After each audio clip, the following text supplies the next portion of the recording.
Pero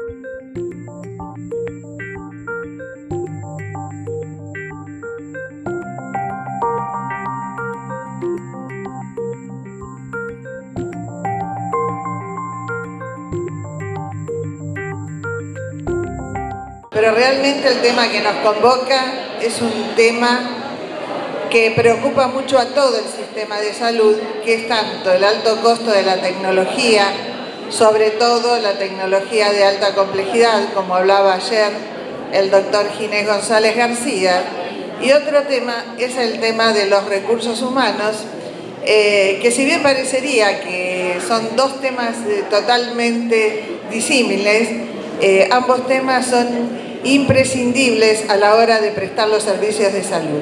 Por eso contamos con la presencia de la doctora Claudia Madis, que es abogada. Ella va a abordar el tema desde la óptica del Código Civil y los cambios, tema que nos preocupa a todos ya que muy poco conocemos, los principales actores del sistema, los modelos contractuales, los casos relevados. Va a hacer alguna referencia sobre el Premio Nobel en Economía de la Salud, que fue otorgado el año pasado, en el 2014, precisamente hablando sobre los incentivos del sector salud y, bueno, ha escrito un libro con Ginés González García sobre el tema. Así que le damos la palabra a Claudia. Nada, buenas tardes y quiero agradecerle mucho a los organizadores, a Alejandro Costa, a la comisión directiva y bueno, espero que con los presentes podamos profundizar en este tema que es tan complejo y a la vez tan interesante. Para abordar el tema, me inicio con el tema del contrato. Por mi expertise, bueno, les tengo que hablar del derecho. Y sí, es un acto jurídico bilateral, consensual, que regula prestaciones patrimoniales y sobre todo que distribuye riesgos entre las partes. No sé si se escucha bien, porque yo siento que reverbera. ¿Se escucha bien? Perfecto. Este contrato entre privados tiene dentro del sector salud algunas repercusiones, como por ejemplo que prevalece la forma de locación de servicio de obra. Son contratos donde la identidad de los contratantes importa mucho, son poco flexibles a los cambios esos contratantes y esos modelos de contratación inciden en los costos, en la eficiencia y la calidad de las prestaciones y básicamente definen cómo tiene que ser cada contraprestación. Además, en un sector de la salud que es mano de obra intensivo, tienen un problema particular que es la situación del multiempleo. Yo les voy a pasar muchos datos porque creo que nunca dispuso el sector salud de tanta información para tomar decisiones en materia de recursos humanos. Entonces es un doble compromiso porque ahora sabemos dónde están los problemas, tenemos más claridad en esa información y además tenemos una oportunidad única que es el tener un marco legal casi nuevo. Así que estrenamos un Código Civil que tiene algunas repercusiones en los vínculos laborales y me pareció importante contarles un poco al respecto, porque ese marco legal regula los honorarios de los profesionales, por ejemplo, y esto afecta a médicos de guardia, especialistas, a personal técnico, administrativo, de enfermería u otros actores. Hasta ahora, como nos veníamos manejando, la jurisprudencia consideraba la relación laboral, que la relación laboral prevalecía en situaciones donde a lo mejor se habían celebrado contratos de locación de servicios o de obra.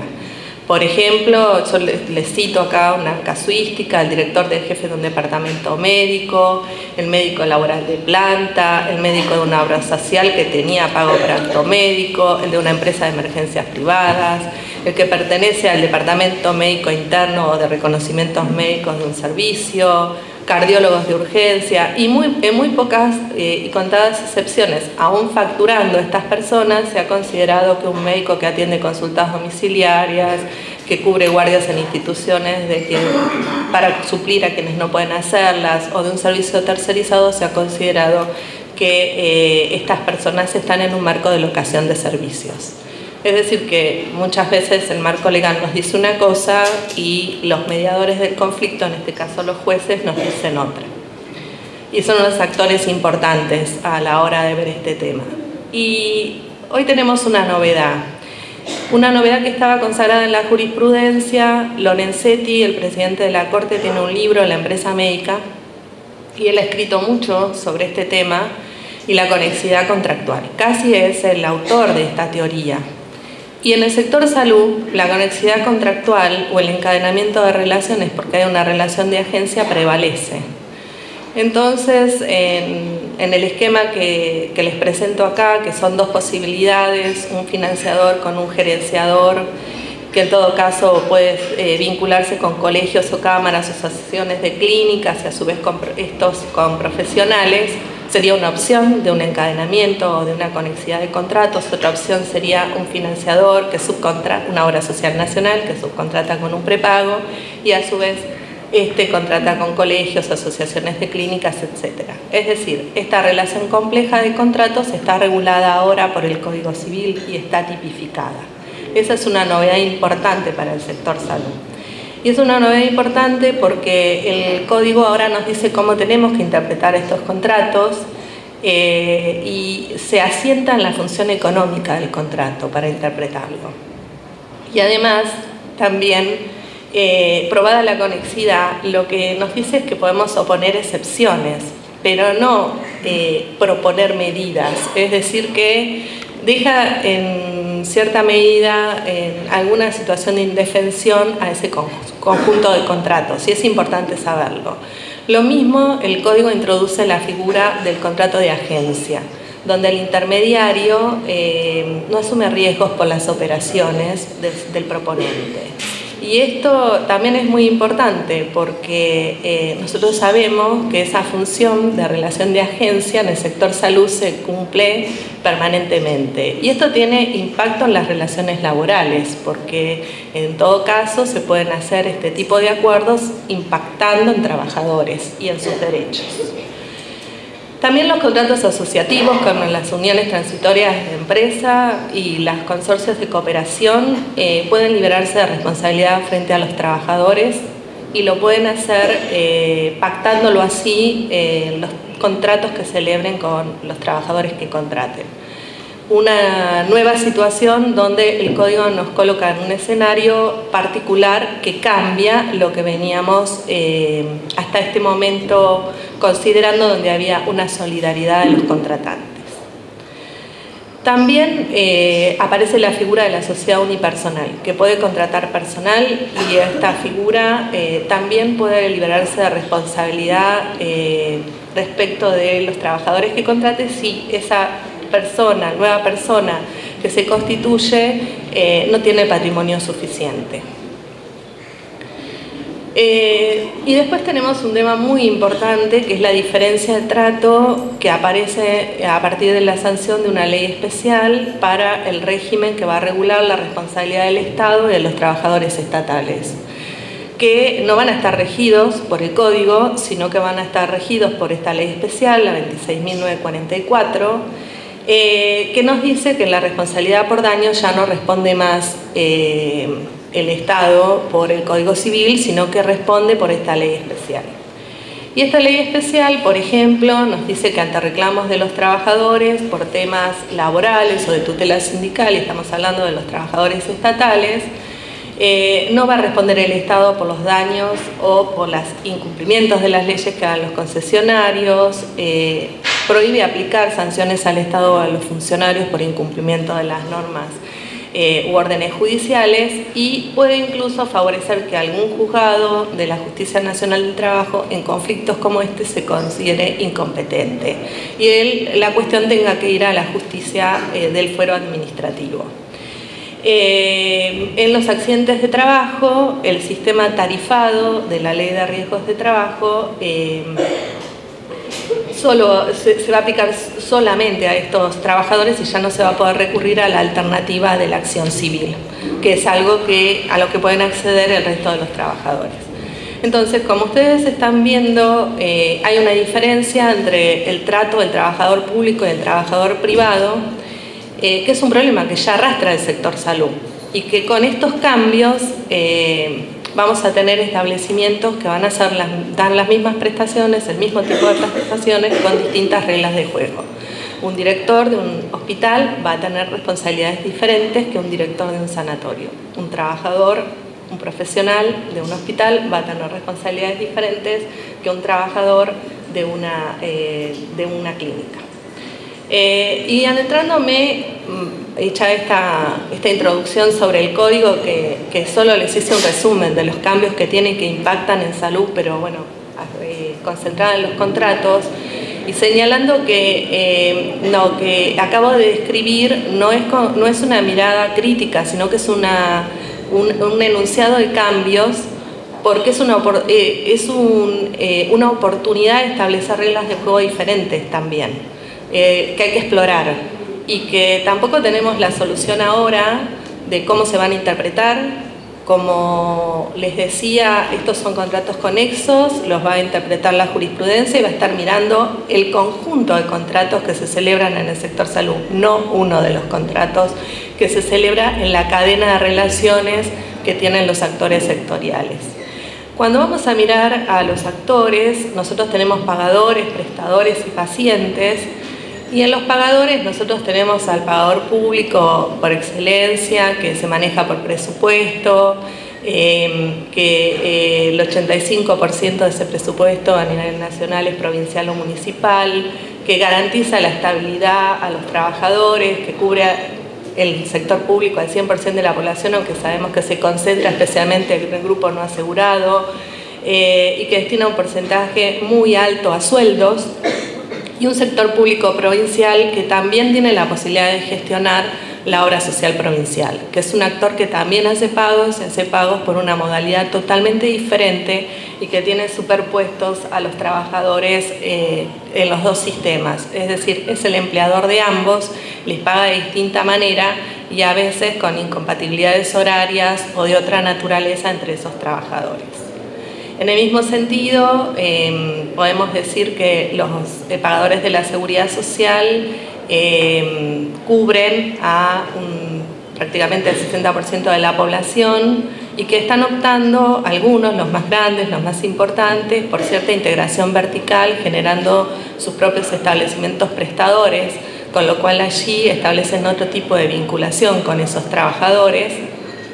Y los pagadores privados, donde también tenemos a grandes prepagos, también están usando esta estrategia. Y esto nos está llamando la atención a de qué forma están reclutando a trabajadores del sector con modalidades de trabajo interesantes para mirar. Es decir, estos establecimientos, al igual que establecimientos importantes públicos que se están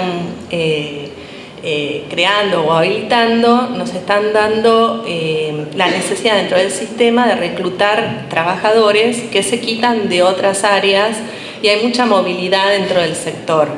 Y es importante en ese marco también la subcontratación que hacen las obras sociales nacionales con las empresas de medicina prepaga.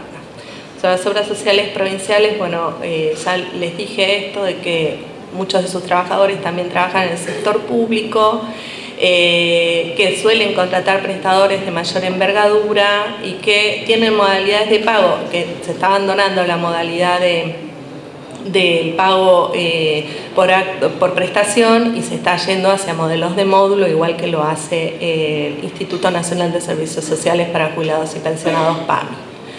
Entonces, sobre los prestadores, y aquí vienen la batería de números que tenemos disponibles, y sabemos que de acuerdo al segundo semestre del 2013 había 831.000 ocupados, de los cuales el 39% trabajaban en el sector público y de los cuales el 70% eran no profesionales. También que en el sector privado había 504.000 ocupados, que había trabajadores asalariados en un 71%, por cuenta propia en un 22%, y dentro de los que estaban por cuenta propia, un 70% eran profesionales. Dentro de los asalariados casi un 80% eran no profesionales y un 20% profesionales, y de ellos teníamos un 37,3% no registrado. Situación que es habitual seguramente que estén encubriendo una relación laboral. En el periodo 2003 a 2013, el Ministerio de Trabajo, estos datos son del Ministerio de Trabajo, que hace informes sectoriales periódicamente desde esa fecha del 2003, así que uno tiene las series históricas. Hubo un mayor dinamismo de las grandes empresas como en la medicina prepaga, en los consultorios, clínicas y sanatorios, hospitales y obras sociales, en ese orden. Son los que capturaron trabajadores de otras áreas. También conocemos el proceso de feminización. 2/3 de las mujeres de las trabajadoras del sector son mujeres, casi el 60% tienen títulos terciarios universitarios, el sector adolece casi de un 18% de pluriempleo, las jornadas de trabajo son de 40 horas semanales, aunque en el pluriempleo son muchas más, casi 50. Las horas por medio trabajadas también están monitoreadas y uno ve que son más altas en el caso del varón, asalariado y público. En el empleo no registrado, como dijimos, el porcentaje, si bien registramos un porcentaje alto, es más bajo que en el resto del sector, de los sectores de la economía. Y también tenemos mucha información sobre la cantidad de médicos y sobre quiénes están matriculados y cantidad de matriculados en cada jurisdicción. Sabemos que hoy son 160.000, o por lo menos eran en el año 2012, 160.000 médicos, casi el 20% de los trabajadores sectoriales, de los cuales casi el 7% eran extranjeros, con una distribución muy desigual a lo largo del país, y que en las matrículas médicas, la franja etaria en la cual aparecen con fuerza las mujeres es entre los 40 y los 50 años. Los que tienen menos edad prevalecen las mujeres sobre los hombres. Argentina entonces tiene algunas particularidades, esto del empleo no registrado, el pluriempleo, la crisis de la enfermería o percepciones negativas sobre las condiciones de trabajo que aparecen más en los médicos que en los enfermeros. Esto de acuerdo a algunos trabajos de la Organización Panamericana de la Salud. También tenemos a los trabajadores de la seguridad social, donde no tienen un régimen único, que algunos tienen por establecimiento, que tienen distintos convenios colectivos, y mucha información sobre las residencias médicas, donde se ha intervenido fuertemente para aumentar los cargos. Se han aumentado los cargos, pero los resultados no son buenos. Yo les he marcado con una flecha roja en el caso de neonatología o en el caso de medicina general, donde en vez han aumentado los cargos, se han decrecido las coberturas de los cargos. Casi 5.000 cargos ofertados en el año 2013 y sin embargo no se logran cubrir algunas especialidades críticas. En los establecimientos, en internación y sin internación, bueno, tenemos también este juego público-privado donde la intervención del Estado, en el caso de los sin internación, generó un incremento de la ocupación en esos lugares. Y en los privados tenemos que esta integración vertical que se está promoviendo genera que haya más equipamiento, más capacidad financiera, mejoras en la hotelería. Otros actores que son los gerenciadores, que en su actuación tratan de dar eficiencia a la contratación, donde están las entidades intermediarias o gremiales. Y bueno, dentro de estas entidades hay algunas debilidades jurídicas que tienen que ver con el decreto 9 del 93 que quedó stand-by, pero bueno, la legitimidad de estas instituciones en algún punto está en esa situación. Otros actores son los reguladores, 24 jurisdicciones fijando reglas de juego, y así tenemos Buenos Aires, que tiene 58 profesiones o tecnicaturas aprobadas, mientras Mendoza tiene 20. Esa es la variabilidad que tenemos entre jurisdicciones para matricular. Y también tenemos, por ejemplo, en enfermería, que los ministerios de 22 jurisdicciones matriculan en enfermería, mientras que en psicología son los ministerios de 10 jurisdicciones. El resto lo hacen los colegios, con ese nivel de variabilidad entre profesiones y entre jurisdicciones. Además del déficit conocido de técnicos y especialistas, la diversidad de regulaciones, las dificultades de los espacios formadores, las rentas diferenciales, y las carreras sanitarias. Carreras sanitarias que también fijan reglas de juego para estos trabajadores y que han evolucionado en el tiempo con distintos modelos, donde tenemos a carreras que colocan a los trabajadores de la salud dentro de los profesionales universitarios, las que los colocan dentro de profesionales técnicos, las que lo colocan dentro de los trabajadores de la jurisdicción de salud global, que sería una buena salida porque incluye a todos los trabajadores, y ahí estarían los contadores, los abogados, los psicólogos, los sociólogos, los antropólogos, y el Estatuto General del Empleo Público, que son otro tipo de carreras donde hay menos margen de maniobra al sector salud para fijar sus reglas de juego especiales. Es claro que el sector salud necesita reglas de juego especiales por sus condiciones horarias y precisamente por las fallas de mercado que afectan al sector salud, que requiere modalidades de contratación diferentes. Sobre la negociación colectiva también tenemos distintas reglas de juego y distintos actores para el público y para el privado. También tenemos heterogeneidad en la conflictividad sindical y encontramos que hay un incremento de los conflictos y que se dan sobre todo a nivel de las provincias.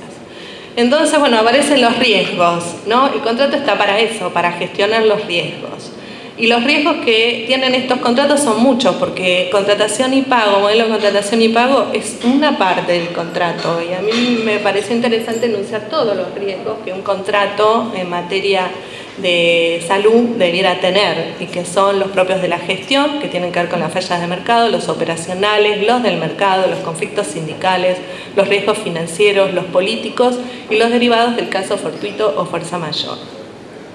Sobre la distribución de los riesgos no voy a profundizar porque Maceira habló de ese tema, y también sobre los métodos de pago, los puros, los mixtos, cómo condicionan la oferta, la gestión y cómo condicionan la demanda. Digo, es algo que este auditorio conoce más porque se dedica a esta temática de la economía y porque había otros disertantes refiriendo a esto. Eso significa que nosotros tenemos que además estos mecanismos de pago y contratación están condicionados por la infraestructura, la tecnología, la información, el acceso geográfico, el marco legal, las condiciones de salud, los patrones epidemiológicos, la habilidad y capacidad de pago de los financiadores. Los financiadores combinan, como vimos, más de un sistema de pago, tienen distintas estrategias. Esta novedosa de la integración vertical, que es más reciente, contrarresta una etapa en donde se alentaba la diferenciación entre el financiador y el prestador. Y en ese escenario, para trabajar sobre los mecanismos de contratación y pago, aparece casi siempre una propuesta de flexibilizar las relaciones y se transforma en una mala palabra. Entonces hay que ser muy prudente y ver qué queremos decir con flexibilizar y diferenciarlo de costos variables. En definitiva, usar formas flexibles de remuneración con incorporar algunos incentivos adicionales no busca tener trabajadores sin costos elevados ni trabajadores a los que se los pueda rotar arbitrariamente, sino generar algún sistema de remuneración que tenga protección constitucional y legal, con condiciones de modo, tiempo y lugar de pago preestablecidos, con acuerdo del trabajador, que le dé mecanismos para preservar su trabajo, la inembargabilidad, un crédito privilegiado, la protección contra la mora, los fondos de garantía por insolvencia, es decir, que tenga todas las ventajas que tienen los contratos que nosotros conocemos y además más, no menos. Entonces, esto es algo que la sociedad argentina debe trabajar, porque nosotros asociamos una noción de generar modalidades contractuales novedosas con la idea de flexibilidad laboral entendida como precarización del vínculo laboral. Y en eso tenemos que trabajar en los incentivos económicos y simbólicos. Ese es solo un enunciado de algunos en los que nosotros estamos habitualmente conocemos, como el recupero de costos o el plan sumar, adicionales, beneficios sociales o simbólicos como las condiciones de trabajo, edilicias, la situación en el primer nivel de atención para que pueda rotar con los niveles de mayor complejidad, reducir la carga horaria de las guardias, la capacitación permanente. Eso considerando además que el médico, cuando no tiene esos incentivos, tiene el desincentivo de ajustar por tiempo. Y entonces, creo que la propuesta de Akerlof y después también trabajada por Tirol y que Cabasés Ita citó en las jornadas de AES el año pasado, para trabajar en la motivación intrínseca de los médicos y en la identidad de estos médicos con las organizaciones, y además no solo con las organizaciones, con el sistema de salud, es algo más grande que supera a la organización. Son buenos elementos para considerar, para poder cubrir metas sanitarias, reconocer la investigación, la formación y la docencia, y la autonomía para organizar el trabajo bajo el esquema que mencioné recién, es decir, considerar más las motivaciones y las expectativas de estos trabajadores. Y que por otro lado, las carreras que son demasiado rígidas, donde todos cobran igual, a veces no son lo suficientemente alentadoras y por algo rotan los trabajadores, a pesar de que tienen la oferta de algunos mecanismos para quedarse dentro de las instituciones. Entonces, ¿cuáles son los casos o estudios que un poco profundicé para traerles en este encuentro? En el caso de las residencias médicas, donde hay una alta deserción y donde la residencia convive con otros espacios formadores con esa alta carga horaria que desincentiva a los trabajadores a presentarse a concurso. Bien, en realidad todas las profesiones quieren parecerse a los médicos. Los únicos que ingresan a la especialidad de 5 formas diferentes son los médicos y los odontólogos. Y todas las profesiones quieren tener mecanismos parecidos. Lo que nos tendríamos que plantear es si realmente está bien que los médicos ingresen por esas 5 formas o si no tenemos que trabajar en que se ingresen a través de la especialidad y lo hagan, a través de la residencia, perdón, y lo hagan en acuerdo con las universidades, garantizando su calidad de formación. Si uno trabajara en esa línea, trabajara en incentivos no monetarios como el sistema de acreditación, más el examen único que ya existe, más la posibilidad de licencias especiales, que son estándares que se están trabajando ya, más guardias de horarios más reducidos, más el cupo protegido que algunas provincias están trabajando, que es garantizar una vacante en la zona, o el compromiso de un año posterior por parte del presidente para retribuir el trabajo, o el ingreso a la planta sin necesidad de concurso, u otros que pudieran trabajarse para las residencias, incluso algunas iniciativas que está usando la provincia de Buenos Aires en acuerdo con los municipios para garantizarle al residente que esté en el lugar donde va a trabajar su familia también, son algunas modalidades que se están explorando. Pero todo esto no sirve si el marco legal de la residencia es el marco legal para el empleo y no el marco legal para un proceso de formación. Entonces, para trabajar en residencias hay que sincerar el sistema para que el marco legal corresponda a un sistema de formación y para que si no, contratemos a los trabajadores que tienen que cumplir su trabajo bajo otra modalidad. Otra experiencia interesante es el Plan Nacer, Sumar. Hay una investigación de salud del año 2011 que estudió 9 provincias del NEA y NOA. Este es el programa que busca contribuir al descenso de la mortalidad materno-infantil, que tiene un esquema de transferencias capitadas a las provincias y de las provincias de pago por prestación, donde los centros de salud asignan los recursos con sus propios criterios. Y se aplicó una encuesta en esta investigación y en realidad se ha destacado que hay una valoración importante de los incentivos pecuniarios y de los no pecuniarios. Sobre los incentivos pecuniarios, hasta un 50% los efectores han hecho uso de esos incentivos. Y sobre los no pecuniarios, no todos han considerado que consiste en una política explícita de las provincias. Para considerar los monetarios, los encuestados han considerado que tiene un valor estratégico el incentivo monetario. Y el 89% de los directores acuerdan con su pago, de los directores de los centros de atención primaria que han sido entrevistados. Mientras que para los no monetarios, 8 de cada 10 directores valora las capacitaciones para los equipos y también las contribuciones, y 7 de cada 10 tienen satisfacción por el control y la supervisión en el uso de los fondos y la gestión de compra. Entonces es importante que tenemos herramientas que están disponibles, son de acceso público, estas informaciones, para ver cuáles son las motivaciones que están teniendo los trabajadores. En el caso de los hospitales AMIC, no voy a profundizar mucho porque habló Arnaldo hace un rato, pero sí quiero destacar que estos hospitales AMIC, por regla, tienen una personería jurídica con un consejo de administración que les permite decidir sobre sus ingresos, inversiones, oferta de servicios, proceso de gestión y convenir la prestación de servicios, tanto de terceros como retener fondos no ejecutados.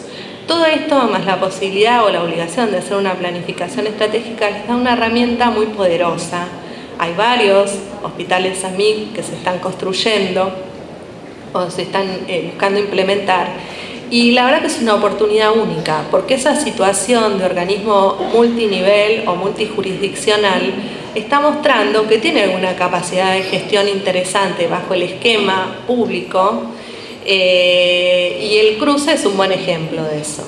El cruce, que tiene un directorio que está integrado por representantes de distintas jurisdicciones, que tiene un control relativo de la SIGEN, que tiene un recurso humano que está regulado por un reglamento o un estatuto que se ha dado al hospital, que tiene 1.100 agentes y que, como nos dijo Arnaldo hoy, trabaja en algunas líneas interesantes como el clima laboral, y logra una muy baja rotación de no profesionales, que son pocos, son 100 personas, pero una retención total de los profesionales. Y esto llama la atención. No estamos hablando de la teoría, estamos hablando de lo que está pasando en un efector público, en un contexto donde estamos acostumbrados a ver lo contrario. Donde hay un alto apoyo a la docencia y la investigación, porque tiene esta alianza estratégica con una universidad que forma sus propios residentes, que promueve la carrera por concurso, pero también tenemos que marcar que está saliendo de una etapa de transición, donde por ahora la vinculación que tiene con sus trabajadores no es una vinculación efectivizada completa, es decir, que tiene que pasar esta instancia de prueba. Otros trabajadores que tienen situaciones particulares o críticas, como la medicina prehospitalaria, que tiene déficit de médicos y de emergentólogos, donde prima el aspecto remunerativo, han ideado múltiples modelos de incentivos y no son exitosos.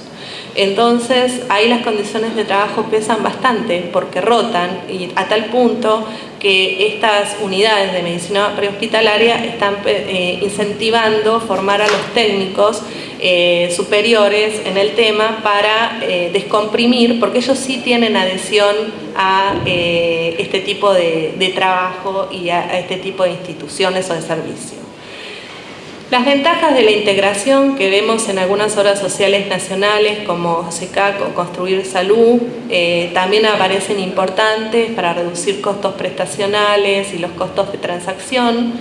Tienen algunas desventajas porque aumentan a lo mejor los costos fijos, porque generan alguna responsabilidad solidaria especial, que vamos a ver ahora cómo va a funcionar con el código, pero bueno, no necesariamente es entonces menos costosa. Construir Salud, por ejemplo, tiene estrategias especiales para los médicos de familia, los de demanda espontánea, para ciertos especialistas, para la alta complejidad, y todos son distintos. Entonces es interesante mirar por qué una misma institución tiene esa combinación y el resultado de esa combinación. En el caso de OSECAC, que tiene el Sagrado Corazón 800 trabajadores, de los cuales 300 son enfermeros y el 30% licenciados, y acá quiero hacer el contrapunto con el cruce. En el cruce han logrado que el 70% del personal de enfermería del cruce sean licenciados. Digo, otra llamado de atención. Y que tiene 60 residentes y vemos que genera alianzas estratégicas, y si bien hay algunos pequeños desincentivos simbólicos porque tiene algún desgrane y alguna salida de trabajadores, porque por ejemplo tiene una guardia de una semana cada 5 días que los trabajadores, a pesar de que son buenas las condiciones laborales, no quieren hacer. Y ese es un desincentivo. Y entonces rotan y prefieren ir a modelos de trabajo donde esa guardia no está. Una guardia, que digo, es llamativo. Los incentivos simbólicos, como la formación en desarrollo de competencias, una jornada laboral de 6 horas y no más de 12 por noche, y tienen también un periodo de prueba, igual que en el cruce, que también tienen, no obstante ser un establecimiento estatal, un periodo de prueba de 6 meses. Y hay incentivos monetarios, como la evaluación de desempeño, donde tienen un salario 14 al año extra, que se paga en abril y octubre, y en algunos casos tienen pago por acto, como en el caso de las cirugías, donde tienen posibilidad de cobrar mucho más quien realiza este tipo de prestaciones. Los grandes prepagos también están generando buenas condiciones laborales, porque estos son los que han hecho integración vertical también con sus propios prestadores y son los que están cooptando los trabajadores que se llevan, por ejemplo, de OSECAC y del Sagrado Corazón. Por otro lado, en este mercado tan competitivo, las entidades con baja capacidad de recaudación tienen que manejarse con cartillas reducidas, con el modelo de médico de familia, con conseguros, con listas de espera, con bonos de autorización, para poder lograr el control del gasto prestacional. Es decir, ese es el contrapunto y el desincentivo, si se quiere, de lo que mencionó recién.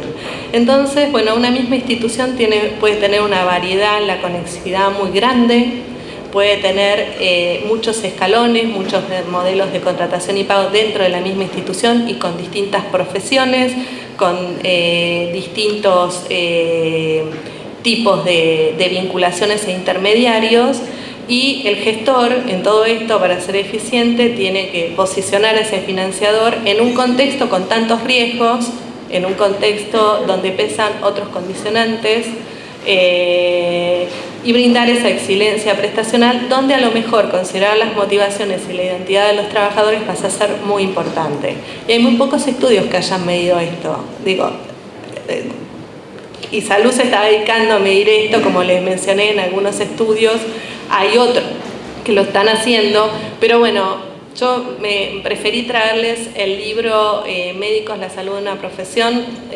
Mariano Fontela y yo colaboramos con Ginés para este libro, y este libro proponía 8 ítems para trabajar en materia de recursos humanos en salud, o talento humano, como debiéramos decirle. Y la verdad que yo repasaba los enunciados, y si bien fue del 2012, me pareció muy importante recordar la encuesta que sirvió de base a este estudio, porque se mantiene y refuerza esta idea motivacional. Esta encuesta fue una encuesta importante a 300 médicos jóvenes del sector público y 500 estudiantes de grado, para ver qué factores influyen en la elección de las especialidades. Y los factores más importantes que seleccionaron en general era la vocación de servir a otro, el compromiso con el resultado y acceder a mejor conocimiento. Los incentivos negativos por los cuales no seleccionarían alguna de las especialidades: falta de insumos, malas condiciones de trabajo, baja remuneración, y ahí recién en tercer lugar, como un desincentivo, aparece el tema de la remuneración. Y el 93% de los médicos encuestados manifestó disposición para ejercer en hospitales públicos. Es decir, estos son nuestros jóvenes. Nuestros jóvenes quieren trabajar en los hospitales públicos, nuestros jóvenes quieren servir a otro, tienen compromiso con el resultado, y se ve en las distintas variantes de los trabajos que estuvimos consultando. Concuerda con esta propuesta que nos han hecho premios Nobel de mirar la motivación de los trabajadores.